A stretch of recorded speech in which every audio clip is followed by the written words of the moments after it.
Bonsoir. Cette idée de pouvoir circuler sur les bandes d'arrêt d'urgence pour diminuer les bouchons sur les routes, c'est pour les uns une sorte d'aberration, pour d'autres peut-être un bon moyen de fluidifier le trafic. Et puis il y a ceux qui estiment que ce projet est bonnement une façon de déplacer le problème. Camille Rollo et Florian Vasmer sont allés interroger quelques conducteurs évidemment essonniens. Je pense que si ça peut faire gagner du temps, éviter des embouteillages, je suis pas contre. Ah mais moi, pour moi non. Disons que s'il y a une urgence, je ne sais pas comment ils vont faire pour les voitures, s'il y a un accident, n'importe quoi. Donc il y a le pour et il y a le contre. À voir, comme on dit. Ça ne changera pas grand-chose aux accidents, ça en mettra plus. Bon, c'est plutôt bien, du moment qu'il y a moins de bouchons. Ouais, c'est pas mal, c'est bien, c'est une bonne idée. Ça permettra qu'on circule mieux. Non, je suis pas d'accord. Faut les laisser libres en cas d'urgence. Je pense pas que ça va changer grand-chose sur certaines sections. Ils sont complètement stupides, ils s'occupent pas aux vrais problèmes, ils essayent de noyer le poisson. Ça incitera encore les gens à prendre moins leur voiture. Quand il y a une urgence, il faut que ça reste disponible. Ça peut être grave.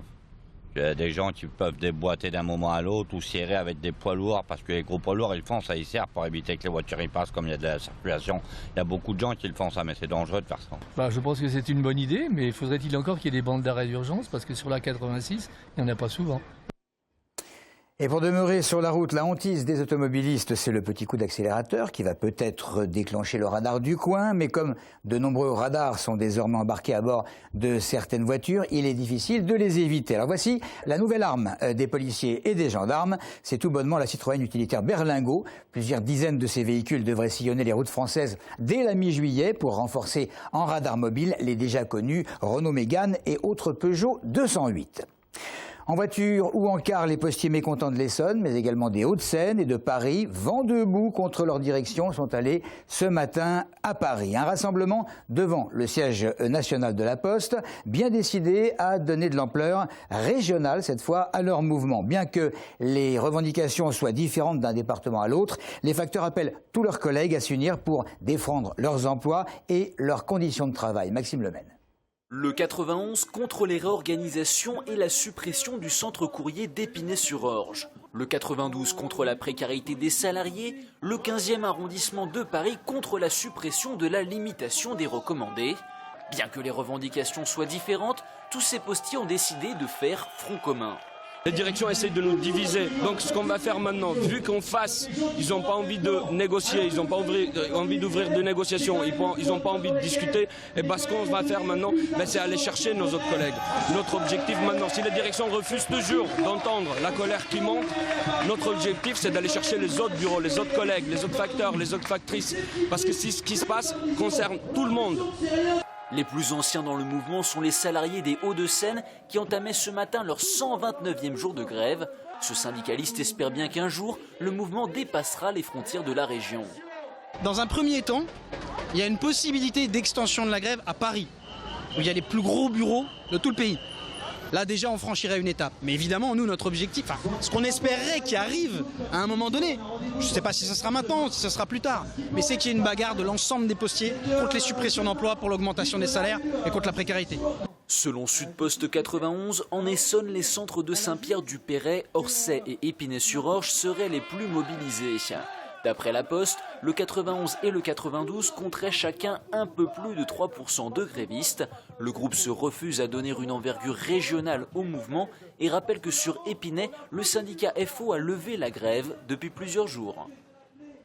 Et nous passons à l'annulation de l'élection municipale à La Ferté-Alais, élection à l'issue de laquelle Marie-Annick Pierre avait remporté le scrutin dès le premier tour. Caroline Paratre, candidate sans étiquette, arrivée en seconde position, avait déposé un recours qui a donc abouti en toile de fond des débordements qui avaient affecté un bureau de la ville, quelques minutes semble-t-il, avant la clôture du scrutin. Sur l'élu de la République, il n'est pas question que j'aille taper au carreau, il n'est pas question que j'aille faire une émeute, il n'est pas question que je sois sortie d'une meute. Quand elle met qu'il y avait une trentaine de personnes dans le petit vestibule là, de la mairie, moi j'étais dehors et quand on a été dehors, les gens se sont bien tenus. L'urne a été ouverte alors que la porte était fermée à clé et que le public était dehors, avec les scrutateurs dehors pendant une dizaine de minutes. Une Paratre qui ripostait aux propos de la maire élue. Du côté des Quarts d'Orsay, un peu de neuf dans le conflit qui paralyse les lignes depuis le 20 mai. À présent, un service minimum a été mis en place par la direction. Des grévistes ont été sommés par voie de justice de ne pas entraver le service. Les chauffeurs qui assureront le service minimum en question seront encadrés par des vigiles ou des animateurs de ligne.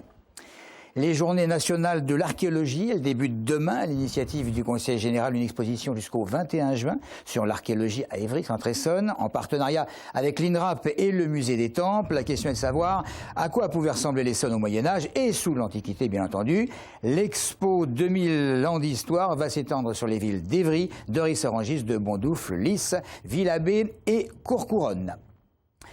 Une nouvelle église, c'est assez rare. Celle de Saint-Pierre-du-Perret se construit, vous le savez, petit à petit. Le dimanche 15 juin, c'est-à-dire pas dans 2 jours, mais le dimanche suivant, il y aura sur place une messe célébrée par Monseigneur Dubost, l'évêque, qui organisait cet après-midi une visite sur le site à l'attention de la presse pour faire justement un point sur l'avancée des travaux en question. Pourquoi on construit ici aujourd'hui? Pour 2 raisons. La première, c'est que à Saint-Pierre-du-Perret, il n'y avait pas d'église. Donc les paroissiens allaient sur Saint-Germain-les-Corbeilles. Saint-Germain-les-Corbeilles, petite église, on peut pas, ça déborde très rapidement. Et ensuite, Saint-Pierre-du-Perret va prendre beaucoup de volume, augmente en nombre d'habitants. Et c'est le seul lieu entre l'Essonne et la Seine-et-Marne qui n'avait pas d'église. La première église dans le 77 est quand même relativement loin. Et on va terminer par la photo de 2 Français et même 2 Essonniens que le Parisien a publié en saluant leur participation au 70e anniversaire du débarquement. L'un des 2 hommes a 72 ans, Jean-André David, qui va sauter en parachute. Et la dernière fois, c'était en 68, samedi matin. Eh bien, il montera à bord d'un Dakota DC-3 Douglas. Voilà, bonne chance. Et nous nous retrouvons évidemment pour l'émission et puis demain pour le journal. Merci de votre attention.